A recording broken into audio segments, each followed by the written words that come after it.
आज संसद में भारतीय जनता पार्टी के वरिष्ठ नेता और पूर्व मंत्री अनुराग ठाकुर ने जिस तरह के शब्दों का इस्तेमाल राहुल गांधी जी के लिए किया, वो शब्द आज पूरे देश के कान में गूंज रहे हैं। देश का हर व्यक्ति उससे हतप्रभ है और नाराज है और दुखी है।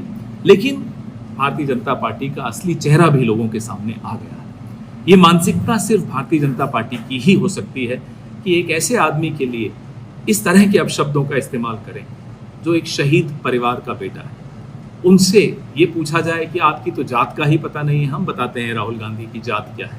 राहुल गांधी के पिता का नाम है शहीद और राहुल गांधी की जात है, इस परिवार की जाति है शहादत। ये अनुराग ठाकुर को, राष्ट्रीय स्वयंसेवक संघ को और भारतीय जनता पार्टी को कभी समझ में नहीं आ सकता। खैर, आप जितनी गालियां देना चाहें दे दीजिए, हमें आपकी माफ़ी नहीं चाहिए। ना आप माफ़ी मांगेंगे ना हमें आपकी माफ़ी चाहिए। भारत में जाति जनगणना होकर रहेगी। आपको जितनी चाहे उतनी गालियां आप गांधी परिवार को दे दीजिए, कांग्रेस पार्टी को दे दीजिए, राहुल गांधी को दे दीजिए। ये लड़ाई जारी रहेगी, न्याय होकर रहेगा। जय हिंद। माननीय मंत्री रहे हैं, बड़े दल के नेता हैं, मंत्री रहे हैं, बड़ी बात कर रहे थे। मैं महाभारत, शकुनी, ये सब बातें कह रहे थे, दुर्योधन तक यहाँ ले आई है। वे केवल सभापति महोदय, इनसे ये पूछना चाहता हूं, आपने जाति कैसे पूछ ली है बताइए। बस आप जाति कैसे पूछ सकते हैं? आप बताएं, जाति कैसे पूछ सकते हैं? आप पूछ के दिखाओ जाति तुम। आप जाति कैसे पूछोगे तुम? अनुराग गोली मारो ठाकुर जी, मैं आपकी जात जानने में तनिक भर भी इच्छुक नहीं, लेकिन आप बार बार अपना चरित्र पूरी दुनिया को, पूरे देश को दिखाते रहते हैं।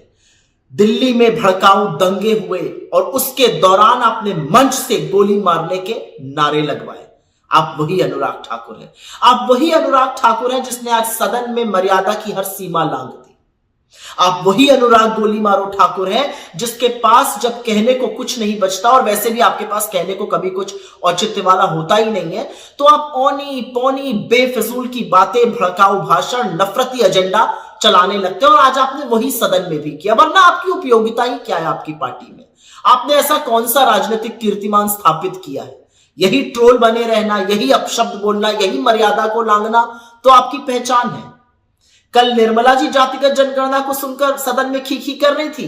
आज आपने अपनी पार्टी की असलियत दिखा दी, जातिगत जनगणना पर एक व्यक्ति की जाति पूछकर, जो असंवैधानिक है। असलियत तो यह है कि चाहे वो जातिगत जनगणना हो, चाहे वो बेरोजगारी हो, चाहे वो गरीबी हो, महंगाई हो, अग्निवीर हो, किसानों की समस्या हो, नरेंद्र मोदी को चारों तरफ से राहुल गांधी ने और इंडिया गठबंधन ने घेर लिया है। और इसलिए नरेंद्र मोदी ने आप जैसे प्यादों को मंच पे उतारा है, जिससे कि आप लोग अमर्यादित भाषण दीजिए, अपशब्द बोलिए और मर्यादा की सीमा लांघिए। आप वाकई में राहुल गांधी की जात जानना चाहते हैं? जाके पता करिए कि किसके परदादा ने इस देश की आजादी के लिए 9.5 साल जेल में बिता दिए, किसके दादा ने अपनी जवानी इस देश के लिए खपा दी, किसकी दादी और किसके पिता ने इस देश के लिए शहादत दी, किसकी मां ने लाख लांछन सुनकर भी इस देश के प्रति अपना समर्पण बरकरार रखा। और खुद राहुल गांधी, उनके सामने खड़े रहने की आपकी ना नैतिक धुरी है ना हैसियत है। आप राहुल गांधी की जात जानना चाहते हैं? पहले यह समझ लीजिए कि ये राहुल गांधी के पुरखे थे जिन्होंने ऐसा संविधान बनाया, कांग्रेस पार्टी के नेताओं ने ऐसा संविधान बनाया, बाबा साहब ने ऐसा संविधान बनाया, जिसके तहत आज आप सदन में खड़े होकर सदन की ही मर्यादा को लांघ रहे थे। राहुल गांधी की जात जानना चाहते हैं?